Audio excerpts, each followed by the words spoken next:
അപ്പോൾ അടുത്തതായിട്ട് നമ്മളിനി പോയിൻ്റ് ഫംഗ്ഷനും പാത്ത് ഫംഗ്ഷനും എന്താണെന്ന് പറയാൻ പോവാണ്. അപ്പോൾ കുറച്ച് മുമ്പ് ഞാൻ എന്താണ് പോയിൻ്റ് ഫംഗ്ഷൻ എന്ന് പറഞ്ഞു തന്നായിരുന്നു ഈ ഒരു സെക്ഷനിൽ അല്ലേ. പോയിൻ്റ് ഫംഗ്ഷൻ എന്ന് പറഞ്ഞു കഴിഞ്ഞാൽ എന്താണ്, ആ ഒരു പർട്ടിക്കുലർ സ്റ്റേറ്റ് ഉണ്ടെങ്കിൽ ആ സ്റ്റേറ്റിൽ എഴുതുന്ന കോർഡിനേറ്റുകളാണ് പ്രഷർ, ടെമ്പറേച്ചർ, വോളിയം. ആ ഒരു പർട്ടിക്കുലർ പോയിന്റിൽ വെച്ചിട്ട് നമുക്ക് അതിൻ്റെ പാരാമീറ്ററുകളൊക്കെ പറയാൻ പറ്റും. അതാണ് ഏറ്റവും സിമ്പിളായിട്ട് എനിക്ക് പറയാൻ പറ്റുന്നത്. അതല്ല എങ്കിലും കുറച്ച് കാര്യങ്ങൾ നമുക്ക് ഒരു കാര്യം അല്ല അതിൻ്റെ ഡെഫിനിഷനൊക്കെ പറയുമ്പോഴത്തേക്കും കുറച്ച് ബാക്കി കാര്യങ്ങളൂടെ പറയാം. ഇപ്പോൾ ഞാനിത് പറയാൻ വേണ്ടിയിട്ട് വീണ്ടും ഒരു എക്സാമ്പിൾ പറയുകയാണ്. അവിടെ നേരത്തെ പറഞ്ഞതുപോലെ തന്നെയാണ്. ഞാൻ കുറച്ച് മിൽക്ക് തിളപ്പിക്കാൻ വെച്ചു. നേരത്തെ ഞാൻ പറഞ്ഞില്ലേ, നമ്മൾ തിളപ്പിച്ച് പോയിൻ്റ് 3 ബോയിൽ ചെയ്യാൻ തുടങ്ങിയ ആ 2 ഇൻസ്റ്റൻറ്റുകൾ മാത്രമേ ഉള്ളൂ. അതായത് 1 എന്ന് പറയുന്ന പോയിൻ്റ് എന്ന് പറയുന്നത് മിൽക്ക് തിളയ്ക്കാൻ തുടങ്ങുന്ന സ്റ്റേറ്റാണ്. അവിടെ ഒരു സ്റ്റേറ്റായിട്ട് നിങ്ങൾ വിചാരിച്ചോണം. എവിടെയാണ് പാല് ചൂടാക്കി അത് തിളയ്ക്കുമല്ലോ, തിളച്ച് തുടങ്ങുമല്ലോ, അതായത് പാല് പൊങ്ങാൻ തുടങ്ങുമല്ലോ, തുടങ്ങുന്ന ആ ഒരു സ്റ്റേറ്റിന് ഞാൻ 1 എന്ന് കൊടുത്തു. എന്നിട്ട് അവിടെയുള്ള പ്രഷറും വോളിയവും ഞാൻ എന്ത് ചെയ്തു, എത്രയാണെന്നുള്ള മെഷർ ചെയ്ത് ഇവിടെ ഞാൻ മാർക്ക് ചെയ്തു. അതിന് 1 എന്ന് കൊടുത്തു. 1 എന്ന് പറയുന്നത് മനസ്സിലായല്ലോ. അതായത് തിളയ്ക്കാൻ തുടങ്ങുന്ന ഇൻസ്റ്റൻറ്റിലെ സ്റ്റേറ്റാണ് ഞാനിവിടെ മാർക്ക് ചെയ്തേക്കുന്നത്. കുറച്ചുകൂടെ കഴിയുമ്പോൾ ഇത് തിളച്ച് ഇത് പൊങ്ങി വരും അല്ലേ. ഇത് പൊങ്ങി മേളിലോട്ട് വരും. അപ്പോഴത്തേക്ക് ഈ അടപ്പ് ഇനി മേളിൽ ഇവിടെ എത്തും. 2 എന്ന് പറയുന്ന അവിടെ എത്തിയെന്ന് വെച്ചു, അവിടെ എത്തി നിന്നു. അതാണ് 2 എന്ന് പറയുന്ന സ്റ്റേറ്റ്. അവിടുത്തെ പ്രഷറും വോളിയം മെഷർ ചെയ്തപ്പോൾ എനിക്ക് ഈ പോയിൻ്റ് കിട്ടി. ഇതിനിടയ്ക്ക് ഞാൻ എന്തോ മെഷർ ചെയ്തപ്പോഴത്തേക്കും ഇവിടെയൊക്കെ പോയിൻ്റ് കിട്ടി. അങ്ങനെയാണ് ഞാൻ ഈ ഒരു ഇത് വരച്ചത്. അപ്പോൾ സിസ്റ്റം എന്ത് ചെയ്തു, 1 എന്ന് പറയുന്ന സ്റ്റേറ്റിൽ നിന്ന് 2 ആ ഒരു പാത്താണ് ഈ കാണിച്ചിരിക്കുന്നത്. മനസ്സിലല്ലോ, ആ സിസ്റ്റം ട്രാവൽ ചെയ്ത്. അപ്പോൾ ഇതിൻ്റെ ഇടയ്ക്കൊക്കെ ഈ വഴിയൊക്കെയാണ് ഇത് വന്നത്. ഇത്രയും മനസ്സിലായല്ലോ. അപ്പോൾ ഈ ട്രാവൽ ചെയ്യുന്നതിനിടയ്ക്ക് ഇനിയും കുറച്ച് കാര്യങ്ങൾ നടന്നു. എന്ത് ചെയ്തു, ഞാൻ ഈ സിസ്റ്റത്തിലോട്ട് എന്ത് ചെയ്യണം, അവിടെ ഹീറ്റ് സപ്ലൈ ചെയ്ത് കൊടുക്കുകയാണ് അല്ലേ. അപ്പോൾ അത് ഞാൻ ഇതിൽ കാണിക്കണം. ഞാൻ എന്ത് ചെയ്യണം, ഇതാണ് സിസ്റ്റം, ഇതിലോട്ട് ഞാൻ എന്ത് ചെയ്തു, ഹീറ്റ് സപ്ലൈ ചെയ്ത് കൊടുക്കുകയാണ് അല്ലേ. അപ്പോൾ ഇവിടെ പോസിറ്റീവ് എന്ന് ഞാൻ കാണിച്ചു, ഹീറ്റ് സപ്ലൈ ചെയ്ത് കൊടുത്തു. ഇതേ സമയത്ത് വേറൊരു കാര്യം നടക്കുന്നുണ്ട്. എന്താണ്, അവിടെ ഒരു വർക്ക് നടക്കുന്നുണ്ട് അല്ലേ.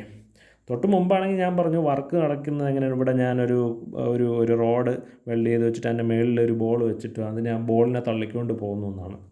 ഇതിപ്പോൾ ഒന്നും വെച്ചിട്ടില്ല എങ്കിലും അവിടെ വർക്ക് നടക്കുകയാണ്. അതെങ്ങനെയെന്ന് പറഞ്ഞു കഴിഞ്ഞാൽ, ഈ അടപ്പ് കൊണ്ട് അടച്ചിട്ടുണ്ട് എങ്കിൽ ഈ അടപ്പിൻ്റെ മുകളിൽ എന്താണുള്ളത്, എന്താണ്, വാക്വം അല്ല, എയറാണല്ലേ. അപ്പോൾ ഇതിൻ്റെ മുകളിൽ ഇപ്പോൾ ഞാനിവിടെ നിൽക്കുകയാണെങ്കിൽ എൻ്റെ ചുറ്റും എന്തുണ്ട്, എയറുണ്ട്. ഞാൻ നടക്കുമ്പോൾ എന്താണ് ചെയ്യുന്നത്, ആ എയറിനെ തള്ളി മാറ്റിയിട്ടാണ് നടക്കുന്നത്. അത് നമ്മൾ അറിയുന്നില്ലെന്നേ ഉള്ളൂ അല്ലേ. അതുപോലെ ഈ അടപ്പിൻ്റെ മുകളിൽ എയറുണ്ട്, ആ എയറിനെ തള്ളി മാറ്റിയാണ് അത് മുകളിലോട്ട് മൂവ് ചെയ്ത് ഇവിടെ എത്തിയത്. അഥവാ അത് എന്താണ്, ആ പുറത്തേക്കുന്ന സാധനത്തെ തള്ളി മാറ്റുമ്പോൾ അവിടെ എന്താണ്, അവിടെ ഒരു വർക്ക് ചെയ്താണ് ഇനി മുകളിലെത്തിയത് അല്ലേ. ഒരു ഫോഴ്സ് കാരണം, ഇവിടെ നിന്നുള്ള ഒരു ഫോഴ്സ് കാരണം, ആ ഫോഴ്സ് കാരണം ഇതിനെ തള്ളി ഒരു ഡിസ്പ്ലേസ്മെൻറ്റ് ഉണ്ടാക്കി ഈ അടപ്പിന് അല്ലേ. അപ്പോൾ അവിടെ എന്താണ്, അവിടെ ഒരു വർക്ക് നടന്നു. ആ വർക്ക് എവിടെയാണ്, സിസ്റ്റം സറൗണ്ടിങ്ങിലോട്ട് കൊടുത്താണ് അല്ലേ. അതായത് സിസ്റ്റം സറൗണ്ടിങ്ങിലോട്ട് തന്നതാണെന്ന് വെച്ചോ ആ വർക്ക്. അവിടെയും പോസിറ്റീവ് വർക്കാണ് അല്ലേ. System work done by the സിസ്റ്റമാണ്. ഇവിടെ ഹീറ്റ് ട്രാൻസ്ഫേർഡ് ഓൺ ദ സിസ്റ്റമാണ് അല്ലേ. അത് രണ്ടും പോസിറ്റീവാണ്. അപ്പോൾ ഇത്രയും കാര്യങ്ങളാണ് ഈ 1 to 2 നടന്നത്. ഇനി ഞാൻ ഈ എക്സ്പെരിമെൻ്റ് വേറൊരു ദിവസം നടത്തുകയാണ്. ഇന്ന് നടത്തിയതിന് ശേഷം അതിൻ്റെ ഗ്രാഫൊക്കെ പ്ലോട്ട് ചെയ്തു. ഞാനിത് എന്ത് ചെയ്യാൻ പോകണം, നാളെ നടത്താൻ പോവുകയാണ്. ഇതേപോലെ അതായത് നാളെ ഞാൻ എന്ത് ചെയ്തു, ഇതേ സ്ഥലത്ത് നിന്ന് തുടങ്ങി. 1 എന്ന് പറയുന്ന പോയിൻ്റ് ഇവിടെയാണ്. ഞാൻ ഇവിടെ നിന്ന് തുടങ്ങി 2 എന്ന് പറയുന്ന സ്റ്റേറ്റിലെത്തി. അപ്പോൾ ഈ 1 ഇവിടെ നിന്ന് തുടങ്ങി ഇവിടെ എത്തി. അപ്പോൾ ആ ചെയ്ത സമയത്ത് ഞാൻ എന്ത് ചെയ്തു, ഇന്നലെ കൊടുത്ത അതേ റേറ്റിലൊന്നും അല്ല ഹീറ്റിട്ട് കൊടുത്തത്. ചില ഹീറ്റിലൊക്കെ വേരിയേഷൻ വന്നത്, കണ്ടീഷനൊക്കെ ചെറുതായിട്ട് മാറിയെന്ന് വെച്ചോ. എന്നിരുന്നാൽ പോലും ഫസ്റ്റ് സ്റ്റാർട്ടിങ് ഇവിടെ ആയിരുന്നു. ഇടയ്ക്കൊക്കെ പോയിൻ്റൊക്കെ പ്ലോട്ട് ചെയ്തപ്പോൾ എനിക്ക് ഇവിടെയൊക്കെയാണ് പോയിൻ്റുകളൊക്കെ കിട്ടിയതെന്ന് വെച്ചോ. അപ്പോൾ ഞാനിതെല്ലാം ജോയിൻ ചെയ്ത് ഇവിടെ എത്തി. അവിടെ എന്താണ്, ഈ പാത്ത് വഴിയാണ് എത്തിയത്. ഇവിടെ നിങ്ങൾക്ക് അറിയാം, സ്റ്റാർട്ട് ചെയ്തത് ഒരേ പോയിൻ്റിൽ തന്നെയാണ്, എൻഡ് ചെയ്തതും ഒരേ പോയിൻ്റ്. അതായത് ഇവിടെയും സെയിം തന്നെയാണ്. പക്ഷേ ഇടയ്ക്ക് വന്ന പോയിൻ്റുകളൊക്കെ അങ്ങ് മാറി അല്ലേ. അപ്പോൾ വേറൊരു പാത്തിലൂടെ വന്നു. ഈ പാത്ത് എന്ന് പറയുന്നത് 1 എന്ന്, അല്ലെങ്കിൽ എ എന്ന് പറയുന്ന പാത്ത്, ഇത് ബി എന്ന് പറയുന്ന പാത്ത്. ഇവിടെ നിങ്ങൾക്ക് മനസ്സിലാക്കാൻ കഴിയുന്നത് എന്താണ്, സിസ്റ്റം സെയിം നേരത്തെ പോലെ ഇവിടെ നിന്ന് 1 നിന്ന് 2 വേറൊരു പാത്ത് വഴി എത്തി. ഇനി ഈ രണ്ട് പാത്തിനെ പറ്റിയാണ് ഇനി പറയാൻ പോകുന്നത്. എന്താണ് പോയിൻ്റ് ഫങ്ഷൻസും ഫങ്ഷൻസും ഇവിടെ നമ്മുടെ ഇമ്പോർട്ടൻസ് എന്ന് പറയുന്നത്. ഞാൻ പറഞ്ഞു ഈ പ്രഷർ, വോളിയം, ടെമ്പറേച്ചറൊക്കെ പോയിൻ്റ് ഫങ്ഷൻസാണ്. ഇതൊക്കെ പ്രഷർ, വോളിയം, ടെമ്പറേച്ചർ, ഇതൊക്കെ എന്താണ്? പോയിൻ്റ് ഫങ്ഷൻസ് എന്ന് പറയും. എന്താണ്? പോയിൻ്റ് ഫങ്ഷൻസ് എന്ന് പറയും. ഈ പോയിൻ്റ് ഫങ്ഷൻസ് പറയുന്നതിൻ്റെ പ്രത്യേകത എന്ന് പറഞ്ഞു കഴിഞ്ഞാൽ നമുക്ക് ഈ പാരാമീറ്ററുകളൊക്കെ തുടക്കുന്നതും എൻഡ് ചെയ്യുന്നതും എവിടെയാണെന്ന് അറിഞ്ഞാൽ മാത്രം മതി. ആ പാത്ത് അറിയണമെന്നില്ല. ഉദാഹരണത്തിന് ഇവിടുത്തെ സ്റ്റാർട്ടിംഗ് പോയിൻ്റ് P1ഉം V1ഉം ആണ്. ഇവിടുത്തെ എൻഡ് എന്ന് പറഞ്ഞാൽ P2 V2 ആണ്. ഈ രണ്ട് പോയിൻ്റ് അറിഞ്ഞിരുന്നാൽ മാത്രം മതി. എന്ന് വെച്ച് കഴിഞ്ഞാൽ ഇവിടുത്തെ ചേഞ്ച് ഇൻ പ്രഷർ, അതായത് 1 to 2 എന്ന് പറയുന്ന പ്രോസസ്സ് നടന്നപ്പോൾ അവിടുത്തെ ചേഞ്ച് ഇൻ പ്രഷർ, അതായത് 1 മുതൽ 2 വരെയുള്ള ഒരു പ്രോസസ്സ് നടന്നു. അതായത് പ്രോസസ്സ് 1 to 2. ഇവിടെ പ്രോസസ്സ് 1 to 2 രണ്ട് രീതിയിൽ, രണ്ട് പാത്തിലൂടെയാണ് നടന്നത്. എ എന്ന് പറയുന്ന പാത്തിലൂടെയും ബി എന്ന് പറയുന്ന പാത്തിലൂടെയും. പക്ഷേ നമുക്ക് പ്രോസസ്സ് 1ലെ കോർഡിനേറ്റ് എന്ന് പറയുന്ന പ്രഷർ P1, വോളിയം V1 ആണ്, അവിടുത്തെ ടെമ്പറേച്ചർ T1 ആണ്. അതുപോലെ 2ലെ കോർഡിനേറ്റ്സ് എന്ന് പറയുന്നത് P2, V2ഉം T2 ആണ്. ഇത് പോയിൻ്റ് ഫങ്ഷൻസ് ആണെന്ന് പറഞ്ഞു. ഈ പോയിൻ്റ് ഫങ്ഷൻസ് ആയുള്ള ഗുണം എന്താണെന്ന് വെച്ച് കഴിഞ്ഞാൽ നമുക്ക് ഈ പാത്ത് ഏതാണെന്ന് അറിയണ്ട. പാത്ത് ഏതാണെന്ന് അറിയണമെന്ന് വെച്ച് കഴിഞ്ഞാൽ ഇപ്പം ഞാൻ ഈ 1 മുതൽ 2 വരെയുള്ള ഈ പാത്ത് അല്ലെങ്കിൽ ഈ പാത്ത് നിങ്ങൾ വിചാരിച്ചോളൂ. ഏത് പാത്തിലൂടെയാണേലും ഈ പ്രോസസ്സ് 1 മുതൽ 2 വരെയുള്ള ആ പ്രോസസ്സിനിടയിലുള്ള ചേഞ്ച് ഇൻ പ്രഷർ, നമ്മൾ ചേഞ്ച് ഇൻ പ്രഷർ നമ്മൾ കാണിക്കുന്നത് ഡി പി 1 to 2 എന്ന് പറയുന്ന പ്രോസസ്സിലുള്ള ചേഞ്ച് ഇൻ പ്രഷർ എത്രയാണെന്ന് ചോദിച്ചു കഴിഞ്ഞാൽ ഫൈനൽ പ്രഷർ എത്രയാണ്? P2 മൈനസ് P1 ആണ്. അതായത് 2ലുള്ള പ്രഷർ എത്രയാണെന്നും 1ലുള്ള പ്രഷർ എത്രയാണെന്നും മാത്രം അറിഞ്ഞാൽ മതി. വേറെ ഒന്നും അറിയണ്ട. ഏത് വഴി വന്നത്, അതായത് ഈ പാത്ത് ഏതാണെന്ന് അറിയണ്ട. അങ്ങനെ അറിയണ്ട. അതുകൊണ്ടാണ് ഈ പ്രഷറിനെ എന്തെന്ന് പറയുന്നത് പോയിൻ്റ് ഫങ്ഷൻ എന്ന് പറയുന്നത്. അതുപോലെ വോളിയം ആണെങ്കിലും ശരി, ടെമ്പറേച്ചർ ആണെങ്കിലും ശരി, എന്താണെങ്കിലും ശരി, നിങ്ങൾ എന്താ അത് എവിടെ നിന്നും ഏതിനും ഇടയ്ക്ക്, ഇപ്പോൾ ഇതിനിടയ്ക്ക് ഒരു 3ഉം 4ഉം ഉണ്ടെന്ന് വെച്ചോ, 3ക്കും 4നും ഇടയ്ക്കുള്ള ടെമ്പറേച്ചർ ഡിഫറൻസ് എത്രയാണെന്ന് പറഞ്ഞു കഴിഞ്ഞാൽ T4 മൈനസ് T3. ആ ഒരു ചേഞ്ച് മാത്രം നിങ്ങൾ അറിഞ്ഞത്. അതായത് ഫൈനൽ മൈനസ് ഇനിഷ്യൽ ചെയ്ത് കഴിഞ്ഞാൽ നിങ്ങൾക്ക് എന്ത് കിട്ടും? ചേഞ്ച് കിട്ടും. അതായത് അതിനെയാണ് നമ്മൾ DP കൊണ്ട് റെപ്രസെൻ്റ് ചെയ്യുന്നത്. ഡി പി എന്ന് പറഞ്ഞു കഴിഞ്ഞാൽ എന്താണ്? P2 മൈനസ് P1 ആണ്. അതുപോലെ ഇവിടുത്തെ വോളിയം ചേഞ്ച് DV, നമ്മളെന്താ V2 മൈനസ് V1 എന്ന് പറയും. മനസ്സിലായോ? അപ്പോൾ ഈ DPയും ഈ ഡി ഉണ്ടല്ലോ, ഇതിനെ നമ്മൾ ഒരു പ്രത്യേക പേര് പറയും. ഇതിനെ നമ്മൾ പറയുന്നത് എക്സാക്റ്റ് ഡിഫറൻഷ്യൽ എന്നാണ്. എന്താണ് എക്സാക്റ്റ് ഡിഫറൻഷ്യൽ എന്ന് പറയുന്നത്? അതിനെ നമ്മൾ D കൊണ്ടാണ് റെപ്രസെൻ്റ് ചെയ്യുന്നത്. നമ്മൾ പണ്ട് കാലങ്ങളിലൊക്കെ പഠിച്ചിട്ടുണ്ട്. ഇപ്പം ഡെൽറ്റ എക്സും DX എന്നും പറഞ്ഞ് പഠിച്ചിട്ടുണ്ടല്ലേ. ഡെൽറ്റ എക്സ് എന്ന് പറഞ്ഞു കഴിഞ്ഞാൽ X2 മൈനസ് X1 ആണ്. അതുപോലെ DX എന്ന് പറഞ്ഞു കഴിഞ്ഞാൽ X2 മൈനസ് X1 ആണ്. പക്ഷെ നമ്മളെ തെർമോഡൈനാമിക് പോയിൻ്റ് ഓഫ് വ്യൂവിൽ ഇതിൽ രണ്ടും ഡിഫറൻ്റ് ആണ്. ഡെൽറ്റയും ഡിയും സൂചിപ്പിക്കുന്ന രണ്ടും രണ്ടാണ്. ഈ D സൂചിപ്പിക്കുന്നത് എക്സാക്റ്റ് ഡിഫറൻഷ്യൽ അഥവാ പോയിൻ്റ് ഫങ്ഷൻസ് ഉണ്ടല്ലോ, പോയിൻ്റ് ഫങ്ഷൻസിൻ്റെ change in temperature, change in volume, change in pressure, അതെല്ലാം നിങ്ങൾ കാണിക്കേണ്ടത് എന്താണ്? DP എന്നേ കാണിക്കാവൂ. ഒരു കാരണവശാലും നിങ്ങൾ ഡെൽറ്റ P എന്ന് കാണിക്കരുത്. ഇത് വേറൊരു മീനിങ് ഉണ്ട്. അതെന്താണെന്ന് ഞാൻ പറഞ്ഞുതരാം. അപ്പോൾ DP എന്ന് പറഞ്ഞു കഴിഞ്ഞാൽ എന്താണ്? എക്സാക്റ്റ് ഡിഫറൻഷ്യൽ ഉണ്ട് എന്നാണ്. എക്സാക്റ്റ് ഡിഫറൻഷ്യൽ എന്ന് പറഞ്ഞാൽ ആ ഡിഫറൻസ് എന്താണ്? സെയിം ആണെന്നുള്ളതാണ്. അതായത് ഇവിടെ ഈ പാത്തിലൂടെയുള്ള എടുത്തിട്ട് P2 മൈനസ് P1 എടുത്തു കഴിഞ്ഞാലും B വഴിയുള്ള പാത്തിലുള്ള P2 മൈനസ് P1 എടുത്തു കഴിഞ്ഞാലും സെയിം ആണ്. അതായത് ഇവിടെ P2 ഇതിപ്പോൾ 10 ആണെന്ന് വെച്ചോ, സോറി ഇത് വോളിയത്തിൻ്റെ അതല്ലേ. അപ്പോൾ ഇവിടെ വോളിയം V2 10, ഇവിടെ വോളിയം ഇത് 5. അതുപോലെ ഇവിടുത്തെ പ്രഷർ 7 ആണെന്ന് വെച്ചോ, ഇവിടുത്തെ ഈ പ്രഷർ 5 ആണെന്ന് വെച്ചോ. നിങ്ങൾ ആദ്യം A എന്ന് പറയുന്ന പാത്ത് കൺസിഡർ ചെയ്യുക. അത് കൺസിഡർ ചെയ്യുമ്പോൾ അവിടുത്തെ ഈ പാത്തിലുള്ള P2 വാല്യൂ എത്രയാണ്? 5 ആണ്. P1 വാല്യൂ എത്രയാണ്? 7 ആണ്. അപ്പോൾ ഇവിടുത്തെ ഡിഫറൻസ് എത്രയാണ്?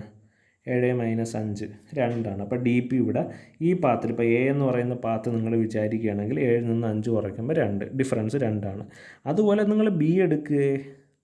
Bയിലെടുത്തു കഴിഞ്ഞ് കഴിഞ്ഞാലും ഈ P2ഉം P1ഉം എന്ത് തന്നെയാണ്? ഞാൻ ഈ പറഞ്ഞ 7ഉം 5ഉം തന്നെയാണ്. ആ ഡിഫറൻസ് തന്നെയാണ് എടുക്കുന്നത്. അപ്പോൾ രണ്ട് പാത്ത് എടുത്താലും നിങ്ങൾക്ക് എന്താണ് ഈ പ്രഷർ എന്ന് പറയുന്നത്, അല്ലെങ്കിൽ ചേഞ്ച് ഇൻ പ്രഷർ, ഈ ഒരു പ്രോസസ്സ് നടക്കുന്നതിനിടയിലുള്ള ചേഞ്ച് ഇൻ പ്രഷർ എന്ത് തന്നെയാണ്? സെയിം തന്നെയാണ്. നിങ്ങൾക്ക് പാത്തിനെ ഡിപ്പെൻഡ് ചെയ്യണുണ്ടോ? ഏതിലെ പാത്തിലൂടെ എടുത്തു കഴിഞ്ഞാലും ബിയുടെ പാത്തിലൊക്കെ എടുത്തു കഴിഞ്ഞാലും ഒരേ സാധനം തന്നെയാണ്. അവിടെ പ്രഷറിന് എന്തില്ല, ചേഞ്ച് ഇല്ല. അഥവാ P2 അപ്പോൾ DP അഥവാ P2 മൈനസ് P1 തന്നെയാണ് നമുക്ക് കിട്ടുന്നത്. അതുകൊണ്ടാണ് നമ്മൾ ഇതിനെ നമ്മൾ എന്തെന്ന് പറയുന്നത് പോയിൻ്റ് ഫങ്ഷൻസ് എന്ന് പറയുന്നത്. നിങ്ങൾ പോയിൻ്റ് ഫങ്ഷൻസ് എന്ന് എവിടെ കണ്ടു കഴിഞ്ഞ് കഴിഞ്ഞാലും അത് വേറെ ഒന്നുമില്ല, നമ്മൾ ഉപയോഗിക്കുന്ന പോയിൻ്റ് ഫങ്ഷൻസ് പ്രഷർ, ടെമ്പറേച്ചർ, വോളിയമാണ്. ഇനി അങ്ങോട്ട് പഠിക്കുമ്പോൾ പുതിയ 2 3 ഇതുകൾ വരും, അത് പോയിൻ്റ് ഫങ്ഷൻസ് ആണെന്ന് നിങ്ങൾ പഠിക്കും എങ്ങനെയാണെന്നുള്ളത്. അപ്പോൾ ഈ പോയിൻ്റ് ഫങ്ഷൻസിൻ്റെ ഗുണം എന്താണെന്ന് ചോദിച്ചു കഴിഞ്ഞാൽ നിങ്ങൾക്ക് സ്റ്റാർട്ടും എൻഡും അറിഞ്ഞാൽ മതി. ആ എൻഡ് സ്റ്റാർട്ടിങ് മൈനസ് എൻഡ് കൊടുക്കുമ്പോൾ നിങ്ങൾക്ക് അതിൻ്റെ ഡിഫറൻസ് കിട്ടും. പക്ഷേ അതുപോലെയല്ല പാത്ത് ഫങ്ഷൻസ്. പാത്ത് ഫങ്ഷൻസിന് എക്സാമ്പിളാണ് ഹീറ്റ് ട്രാൻസ്ഫറും ഞാൻ പറഞ്ഞ 2 എനർജി ഇൻട്രാക്ഷൻ, ഹീറ്റ് ട്രാൻസ്ഫറും വർക്ക് ട്രാൻസ്ഫറും. ഒരു സിസ്റ്റത്തിൽ നിന്ന് സറൗണ്ടിങ്ങിലോട്ട് ഹീറ്റ് ട്രാവൽ ചെയ്യുകയോ അല്ലെങ്കിൽ വർക്ക് സിസ്റ്റത്തിൽ നിന്ന് സറൗണ്ടിങ്ങിലോട്ടോ സറൗണ്ടിങ്ങിൽ നിന്ന് സിസ്റ്റത്തിലോട്ടോ, അതായത് ഹീറ്റ് ട്രാൻസ്ഫറും വർക്ക് ട്രാൻസ്ഫറും ഒരിക്കലും പോയിൻ്റ് ഫങ്ഷൻസ് അല്ല. പോയിൻ്റ് ഫങ്ഷൻസ് അല്ല എന്ന് പറഞ്ഞു കഴിഞ്ഞാൽ ഈ എൻഡ് പോയിൻ്റ് മാത്രം അറിഞ്ഞുകൊണ്ട് നമുക്ക് ഈ 2 ഇപ്പം എ എന്ന് പറയുന്ന പാത്തിലൂടെയുള്ള ഹീറ്റ് ട്രാൻസ്ഫർ, വർക്ക് ട്രാൻസ്ഫർ നിങ്ങൾ മെഷർ ചെയ്ത് കഴിഞ്ഞാലും ബി എന്ന് പറയുന്ന പാത്തിലൂടെയുള്ള ഹീറ്റ് ട്രാൻസ്ഫറും വർക്ക് ട്രാൻസ്ഫറും മെഷർ ചെയ്താലും രണ്ടും ഡിഫറൻ്റ് ആയിരിക്കും. അത് പ്രാക്ടിക്കലി പ്രൂവൺ ആണ്. അങ്ങനെ ഡിഫറൻ്റ് ആവാൻ കാരണം എന്താണെന്ന് വെച്ച് കഴിഞ്ഞാൽ ഈ 2 സാധനവും പാത്ത് ഫങ്ഷൻസ് ആണ്. അതായത് പാത്തിനെ ഡിപ്പെൻഡ് ചെയ്യും. ഏത് പാത്താണെന്ന് നമ്മൾ അറിയണം. അതായത് ഈ പാത്തിലൂടെയാണോ ഈ പാത്തിലൂടെയാണോ ആ സിസ്റ്റം ട്രാവൽ ചെയ്തത്, ആ ഡിഫറൻറ്റ് പാത്തിൽ ഇത് രണ്ടും ഡിഫറൻ്റ് ആയിരിക്കും. ഒരിക്കലും ഇവിടുത്തെ വർക്ക് ഡണ്ണിനെ ഒരിക്കലും നിങ്ങൾ W2 മൈനസ് W1 അല്ലെങ്കിൽ ഹീറ്റ് ട്രാൻസ്ഫറിന് Q2 മൈനസ് Q1 എന്നൊന്നും പറയരുത്. നമ്മൾ പറയുന്നത് നമ്മൾ ഡിനോട്ട് ചെയ്യുന്നത് ഇങ്ങനെയായിരിക്കും. ഇനി നിങ്ങളൊക്കെ ഡിനോട്ട് ചെയ്യുന്നത് ഇങ്ങനെ ΔW. ഇപ്പോൾ ഞാൻ വേറൊരു പേപ്പറിൽ എഴുതാം. ഇപ്പോൾ ഇവിടെ ഒരു പ്രോസസ്സ് 1 to 2 ഞാൻ എന്ത് ചെയ്യാണ്, എ എന്ന് പറയുന്ന പാത്തിലൂടെയുള്ള ഒരു പ്രോസസ്സ് എഴുതുകയാണെങ്കിൽ അവിടുത്തെ വർക്ക് ട്രാൻസ്ഫർ എത്രയാണെന്ന് എഴുതി കഴിഞ്ഞാൽ നിങ്ങൾ എങ്ങനെ എഴുതാവൂ, ΔW 1 to 2 അല്ലെങ്കിൽ ΔW A എന്ന് കൊടുക്കുക. പാത്ത് കൂടെ നിങ്ങൾ മെൻഷൻ ചെയ്യും. പക്ഷേ എന്ത് വേണ്ട, അവിടുത്തെ ചേഞ്ച് ഇൻ പ്രഷർ എത്രയാണെന്ന് ചോദിച്ചു കഴിഞ്ഞാൽ നിങ്ങൾ P2 മൈനസ് P1 എന്ന് പറഞ്ഞാൽ മതി. രണ്ടിലും സെയിമാണ്. പക്ഷേ അവിടുത്തെ വർക്ക് ട്രാൻസ്ഫർ എന്തല്ല, 2 പാത്തിലും എന്തല്ല, സെയിം അല്ല. ചുരുക്കി പറഞ്ഞു കഴിഞ്ഞാൽ ഈ പോയിൻ്റ് ഫങ്ഷൻസ് നിങ്ങൾക്ക് കണ്ടുപിടിക്കണമെങ്കിൽ ഫൈനൽ മൈനസ് ഇനിഷ്യൽ ചെയ്ത് കണ്ടുപിടിക്കാൻ പറ്റും. അത് ഒരിക്കലും പാത്തിനെ ഡിപ്പെൻഡ് ചെയ്യത്തില്ല. പക്ഷേ ഹീറ്റ് ട്രാൻസ്ഫറും വർക്ക് ഡണ്ണും അല്ലെങ്കിൽ വർക്ക് ട്രാൻസ്ഫറും പാത്ത് ഫങ്ഷൻസ് ആണ്. അതായത് ആ ഒരു സിസ്റ്റം ഏത് പാത്തിലൂടെ സഞ്ചരിക്കുന്നുവോ ഓരോ പാത്തിലും ഹീറ്റ് ട്രാൻസ്ഫറും വർക്ക് ട്രാൻസ്ഫറും ഡിഫറൻ്റ് ആണ്. അപ്പോൾ നമ്മൾ പാത്ത് അറിഞ്ഞിരുന്നാൽ മാത്രമേ ഇത് രണ്ടും എത്രയാണെന്ന് കാൽക്കുലേറ്റ് ചെയ്യാൻ പറ്റൂ. അതും ഓരോ പാത്തിലും ഡിഫറൻ്റ് ആയിരിക്കും. അപ്പോൾ ഇതിനെയാണ് എന്തെന്ന് പറയുന്നത് പാത്ത് ഫങ്ഷൻസും പോയിൻ്റ് ഫങ്ഷൻസ് എന്ന് പറയുന്നത്. അപ്പോൾ പോയിൻ്റ് ഫങ്ഷൻസിന് എക്സാമ്പിൾ എന്താണെന്ന് ചോദിച്ചു കഴിഞ്ഞാൽ പ്രഷർ, ടെമ്പറേച്ചർ, വോളിയം. ഇതുവരെ നിങ്ങൾ തെർമോഡൈനാമിക്സ് പഠിച്ച് വെച്ച് പറയാൻ പറ്റുന്ന പാരാമീറ്ററുകളാണ്. അതുപോലെ പാത്ത് ഫങ്ഷൻ അല്ല, പോയിൻ്റ് ഫങ്ഷൻ. ഇനി പാത്ത് ഫങ്ഷൻസ് എന്തൊക്കെയാണെന്ന് ചോദിച്ചു കഴിഞ്ഞാൽ ഹീറ്റ് ട്രാൻസ്ഫറും വർക്ക് ഡണ്ണും. ഇനി നിങ്ങൾ അറിഞ്ഞിരിക്കേണ്ട ഈ ഞാൻ പറഞ്ഞില്ലേ ഇപ്പം ഡിയും ഡെൽറ്റയും തമ്മിലുള്ള നമ്മുടെ ഡിഫറൻസ്.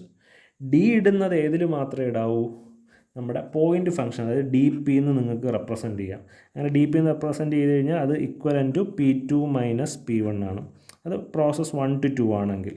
ഈ 3 to 4 ആണെങ്കിൽ നിങ്ങൾ എന്താണ് P4 മൈനസ് P3. അതുപോലെ V എന്ന് റെപ്രസെൻറ്റ് ചെയ്ത് കഴിഞ്ഞാൽ V2 മൈനസ് V1 ആണ്. അതുപോലെ ടെമ്പറേച്ചർ ഡിഫറൻസ് D2 എന്ന് പറഞ്ഞു കഴിഞ്ഞാൽ T2 മൈനസ് T1 എന്ന് എഴുതാം. ഓക്കെ, പക്ഷേ ഒരിക്കലും DW എന്ന് എഴുതരുത്. കാരണം ഡി എന്ന് പറയുന്നത് എക്സാക്റ്റ് ഡിഫറൻഷ്യലാണ്. അഥവാ ഈ ഡി കൊടുക്കുന്നത് ഏതിന് മാത്രമേ കൊടുക്കാവൂ, പോയിൻ്റ് ഫങ്ഷൻസിന് മാത്രമേ കൊടുക്കാവൂ. പാത്ത് ഫങ്ഷൻസിന് ഡി എന്ന് കൊടുക്കരുത്, ΔW ഇങ്ങനെ ഇടണം. അല്ലെങ്കിൽ ΔQ. ഇവിടെ വർക്ക് ട്രാൻസ്ഫർ, ഹീറ്റ് ട്രാൻസ്ഫർ ഇത് രണ്ടും എന്ത് ഫങ്ഷൻസ് ആയതുകൊണ്ടാണ്, പാത്ത് ഫങ്ഷൻസ് ആയതുകൊണ്ടാണ്. ഒരിക്കലും ഇങ്ങനെ ഇട്ട് കളയരുത്, അത് പൊട്ടത്തെറ്റാണ്. കേട്ടോ. അത് രണ്ട് മീനിങ് ആണ്. അത് പലരും തെർമോഡൈനാമിക്സ് പഠിക്കുമ്പോൾ ഇപ്പോഴും പഠിച്ചു കഴിഞ്ഞ ആൾക്കാർക്കും ക്ലിയർ അല്ലാത്ത സാധനമാണ് ഈ DW കാണുമ്പോഴും ഇത് കാണുമ്പോഴും. അപ്പോൾ എന്തുകൊണ്ട് ഡെൽറ്റ ഇട്ടു എന്ന് ചോദിച്ചു കഴിഞ്ഞാൽ സിമ്പിളായിട്ട് നിങ്ങൾ പറയേണ്ട ഉത്തരം ഈ വർക്ക് ഡൺ എന്ന് പറയുന്ന സാധനം പാത്ത് ഫംഗ്ഷൻ ആയതുകൊണ്ട് ഒരിക്കലും ഇതിടത്തില്ല. ഇതിന് നമ്മൾ നമ്മൾ പറയുന്നത് എക്സാക്റ്റ് ഡിഫറൻഷ്യൽ എന്നാണ്. വേർഡ് ഓർത്തോണം, എക്സാക്റ്റ് ഡിഫറൻഷ്യൽ. അത് എക്സാക്റ്റായിട്ട് ഡിഫറൻസ് എടുക്കുമ്പോൾ നമുക്ക് കിട്ടും. എക്സാക്റ്റ് ഡിഫറൻസ് ആണ് എന്തെന്ന് പറഞ്ഞാൽ ഡി എന്ന് പറയുന്നത്. ഇൻഎക്സാക്റ്റ് ഡിഫറൻഷ്യലാണ് ഡെൽറ്റ എന്ന് പറയുന്നത്. അതല്ലെങ്കിൽ നമ്മൾ ഡി വെച്ച് വേറൊരു രീതിയിൽ ഇടുന്നത് ഇങ്ങനെ ഡി ഇട്ടിട്ട് ഇങ്ങനെ ഇട്ട് കളയും. DW ഇങ്ങനെ വേണമെങ്കിൽ ഇടാം. നിങ്ങൾക്ക് ചിലപ്പോൾ ടെക്സ്റ്റിൽ ഇങ്ങനെ കാണും.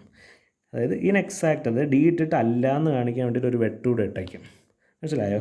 അപ്പോൾ DP DV DT എന്ന് ഇടാം, അല്ലെങ്കിൽ ΔW ΔQ എന്ന് ഇടാം. അപ്പോൾ എന്തുകൊണ്ട് ഇത് ഇടുന്നു എന്നുള്ളതാണ് ഈ ഒരു വീഡിയോയിൽ ഞാനിപ്പോൾ പറഞ്ഞത്. ഓക്കെ, അപ്പോൾ ഈ ഡെൽറ്റ ഇടുന്നതിന് പകരമാണ് ഡി ഇട്ടിട്ട് ഒരു വെട്ടിടാം. അപ്പം ചിലപ്പോൾ വർക്കിനും ക്യൂവിനും ഇങ്ങനെ ഇടും.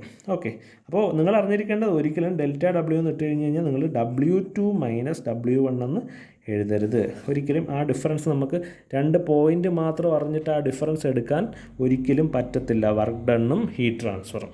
വർക്ക് ഡണ്ണും ഹീറ്റ് ട്രാൻസ്ഫർ ഒരു പ്രത്യേക 2 സംഭവങ്ങളാണ്. ഇപ്പോൾ നിങ്ങൾക്ക് പഠിക്കാനുള്ളതിൽ തെർമോഡൈനാമിക്സിൽ പാത്ത് ഫങ്ഷൻസ് ആയിട്ട് വരുന്നത് വർക്ക് ഡണ്ണ് ഹീറ്റ് ട്രാൻസ്ഫർ മാത്രമേ ഉള്ളൂ. ഇനി പുതുതായിട്ട് പഠിക്കുന്ന പ്രോപ്പർട്ടി എന്തെങ്കിലും ഉണ്ടെങ്കിലും അത് പോയിൻ്റ് ഫങ്ഷൻസേ പഠിക്കാനുള്ളൂ.